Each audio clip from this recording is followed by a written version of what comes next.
De nuevo con ustedes aquí en Control Pensini por Globovisión. Estamos con nuestro próximo invitado, Simón Calzadilla, arroba Simón Calzadilla, así de facilito, diputado de la Asamblea Nacional y también miembro del equipo negociador allá en República Dominicana. Bienvenido, Simón, ¿cómo estás? Buenas tardes. Muy buenas tardes, gracias Pedro y a Globovisión por Bueno, invitarme al programa en diciembre. muchas gracias. Bueno, estabas programado hace 2 semanas, pero tuvimos cadena, así que te agradezco y agradezco toda esa cantidad de invitados que vienen, se toman la molestia, se arreglan y después no salimos, pero bueno, es que hay que cumplir con la ley, ¿sabes cómo es? Estamos en el país de la improvisación. Es así.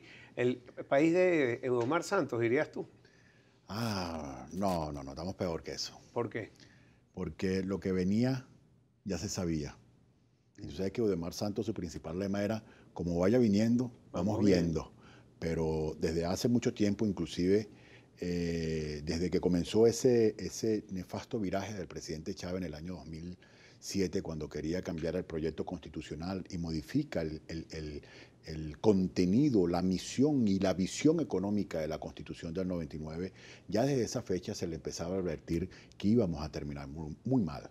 Cuando es electo el presidente Nicolás Maduro, se le dijo que tenía que hacer una evaluación y enfrentar un viraje total de el modelo económico que se quiso implementar y que ya estaba con la baja de los precios del petróleo saliendo a relucir las fallas estructurales del mismo.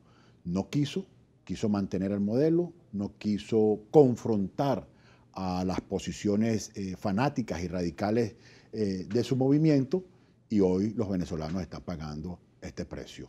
Todo se sabía desde hace 3, 4 años que íbamos a terminar así. Se sabían elementos de corrupción terribles que estaban sucediendo en todas las esferas de la administración pública y en las principales industrias del país. Caso PDVSA, caso de las empresas básicas de Guayana, las empresas confiscadas, intervenidas, todas arruinadas, y la corrupción galopante en el sistema cambiario venezolano y las desviaciones que eso estaba generando en toda la economía y el debilitamiento de la precaria infraestructura. Hoy estamos viendo cómo la economía venezolana ha colapsado. Es un país que debería ser hoy uno de los principales abastecedores o suplidores seguros de energía petrolera en el mundo, y más bien pasamos de un país de producir 3 millones por más de 50 años a un país que ahorita está produciendo escasos 1.800.000 barriles y sigue bajando la producción. Ahora,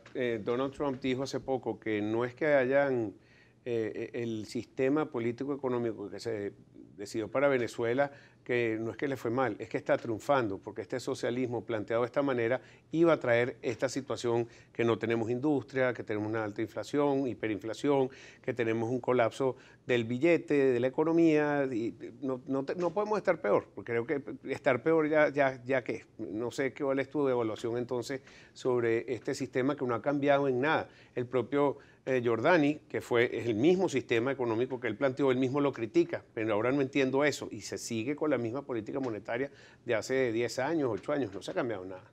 Bueno, la diferencia que tengo con Donald Trump en esa visión, con el presidente Donald Trump, es que depende del socialismo que tú apliques, porque existen en Europa y en América gobiernos definidos como socialistas, pero absolutamente democráticos y respetuosos de la actividad privada y promotores del mismo. Si tú ves cómo fue la gestión de gobierno del propio presidente Correa en Ecuador, tenemos que esa economía sigue absolutamente dolarizada, con un respeto absoluto sobre la propiedad privada.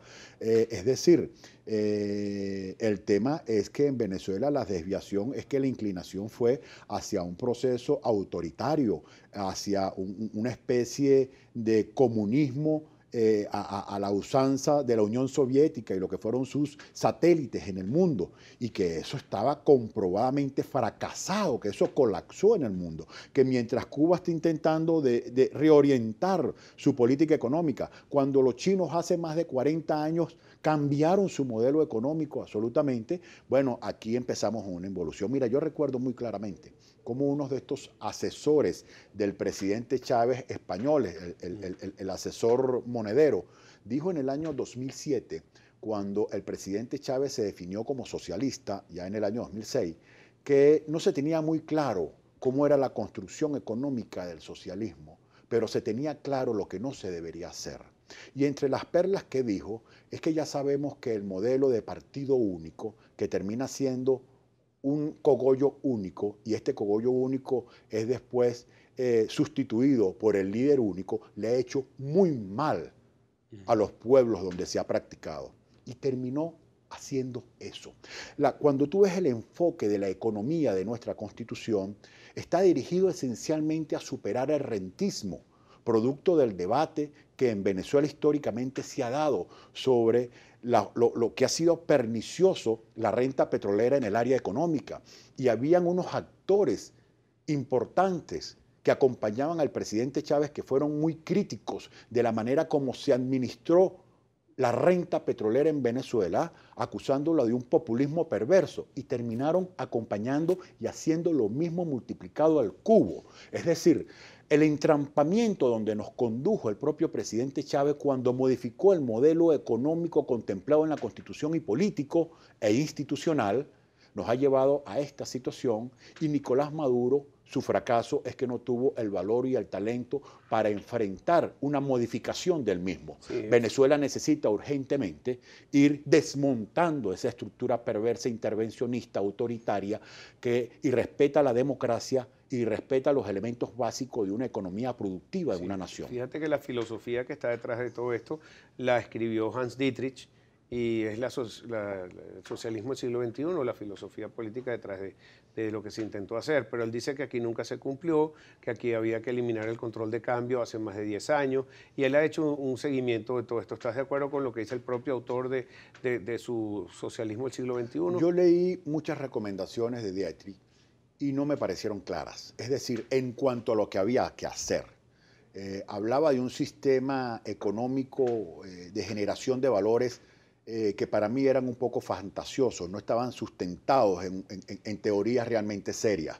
Sin embargo, ha sido un crítico del modelo que se está utilizando, y que sus críticas tienen un sustento real en cuanto a cómo han fracasado, y que hay muchos elementos de la economía y de las experiencias del mundo en los últimos años en cualquier país del planeta que nos pueden ayudar como venezolanos. Como país energético petrolero y de gas, nosotros tenemos el reto de cómo apalancar la economía con esos recursos sin que la misma nos arruine la economía no petrolera, no energética. Y cómo hacerlo de una manera sustentable, es decir, sin socavar a este hermoso país en su extraordinaria naturaleza y contribuir al disminuir el calentamiento global del planeta. Venezuela es un país energético, productor y emisor de gases que afectan, que son de efecto invernadero, pero también es un país biodiverso. Tiene una de las áreas geográficas más importantes del planeta para preservarlo como tal, y que debe cuidar, y que hoy lamentablemente es otra de las áreas que este gobierno, en su desesperación por obtener recursos, está peligrosamente dañando, como es la llamada zona del arco minero, que por unos pocos lingotes de oro, porque son muy poquitos los lingotes de oro que han llegado a las arcas efectivamente del Banco Central, pero ya tenemos una extensión de territorio aniquilado de una de las zonas más preciadas del planeta. Sí, tenemos que ir a una pausa. Al regreso quería hablar contigo sobre cómo fue esa experiencia con el equipo. Sé que no pueden hablar mucho, pero sí hay temas que han salido a la luz pública, que es lo que se está discutiendo. Eso, lo que nos puedas contestar de República Dominicana, ¿ok? Ya regresamos con Simón Calzadilla, diputado de la Asamblea Nacional, aquí en Contra y Pensini por Globovisión.